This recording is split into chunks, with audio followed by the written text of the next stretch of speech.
Okay, tomorrow is day 12 as we were winding up this 2013 U.S. Open as we head into the weekend.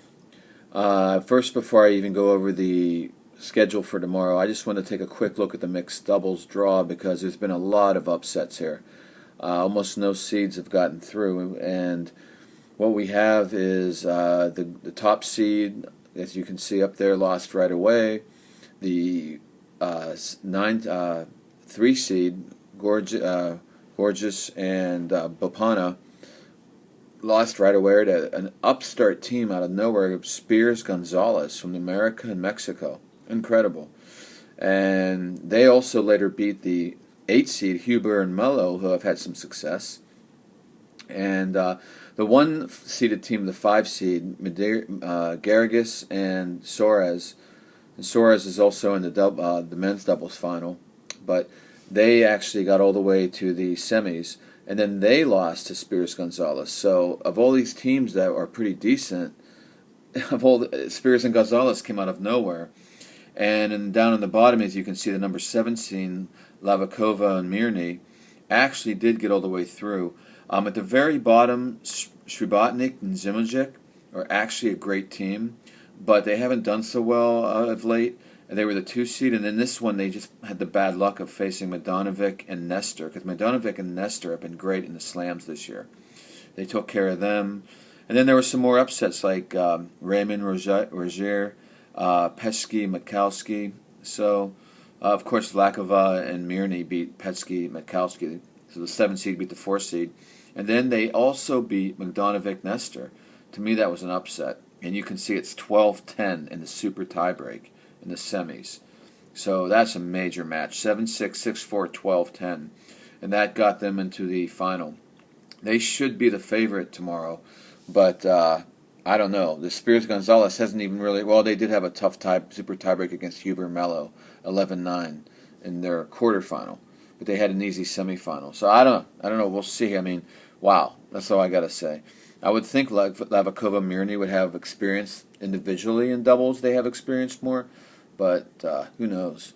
So the schedule, so everything else has been pretty. Even though there's been a lot of upsets in the singles, it's been. We're heading towards. It looks like the main people again. So, anyways, and as you can see, that mixed doubles final is the first final, and it always goes off in the beginning. I don't know why, but on day 12, my number is August 12th. I was born, so that's my favorite number. Anyway, day 12. It's going to be a big day. The first final of the U.S. Open, of the 2013 U.S. Open, Spears Gonzalez, Lavakova Mirny, and I have no idea which way it's going to go. I'll go for the experience, the number 7 seeds, but the upstarts, they've got to lose sometime, right? But I keep saying that about Panetta, and even though I thought Panetta looked great warming up for her the beginning of the U.S. Open when I was at the qualifying, I take against her every time, and I'm going to be doing it again. And if she wins this, I'll do it again against Serena Williams if that's who she plays. So there's no way I can take her against Azarenka, but I do think she's going to have her chances again. In fact, every time I've picked against her this tournament, I said she's going to have her chances. So maybe she's going to win again because Azarenka's been a little iffy. I don't know if it's a little mental, a little physical, a little everything. She was struggling a little bit with physical, injuries this summer. And was able to have a great Cincinnati where she beat Serena in the final. But she's been a little bit off, so this will be very interesting. If she continues to be off, she was able to get by a couple. She was able to get by Hintikova, the last one. I don't know if she'll get by Panetta. Panetta is on fire. And she'll sit at the baseline, she'll work the rally, she'll play aggressive, she'll do whatever. The same things Azarenka can do. So in a weird way, I think I'm about to talk myself into taking Panetta, but I just think semifinal, Panetta's going to get wild when it counts in the big points, but boy, there's something in me saying Panetta's going to go all the way to the final.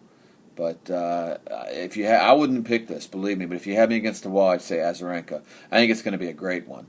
And it's funny because I thought Azarenka, when this whole started, I did pick Azarenka versus Vinci in the semi, and I thought she'd play a tired Vinci and have no problem and then have enough left for Serena. Now, I don't think so. I think Panetta's going to give it to her, but maybe come up just a tad short, but maybe not.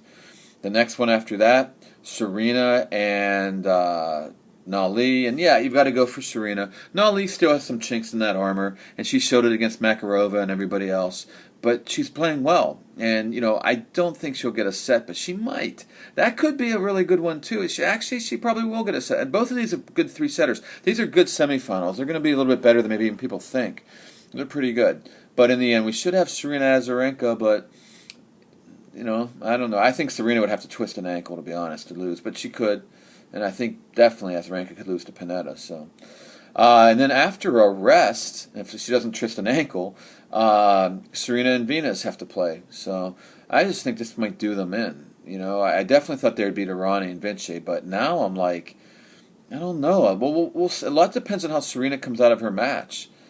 She may be sluggish, and Lavakova and Radeka are not bad. And Lavakova is, like you saw up there, she's in the mixed doubles final with Mirny.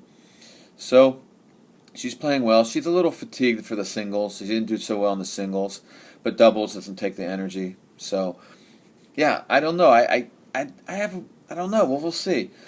Very much could be an upset there if Serena comes out of that singles a little bit funny, especially if she loses. She might be totally depressed. But that's like a toss-up as well. Some really good matches. Court 13. Wow, we jump in from Arthur Ashe to Court 13. Wow, okay. I was actually just on Court 13 showing my parents right after I left this night from I was at the Djokovic Usually match. Anyway, Lapthorne and Taylor. Nick Taylor's really good for the U.S., but Lapthorne should take it. Oh, Van Coote should take that. Usually the wheelchairs turns out the way it should. It's kind of neat like that. Hibby is still alive, but now she goes up against Siniakova. This is a great-looking juniors match. Wow, that would be fun. Two informed girls. Kunieta should keep going through. Varev should... Oh, Altamirano. That's going to be tough. That's going to be interesting, but I think Varev shall do it.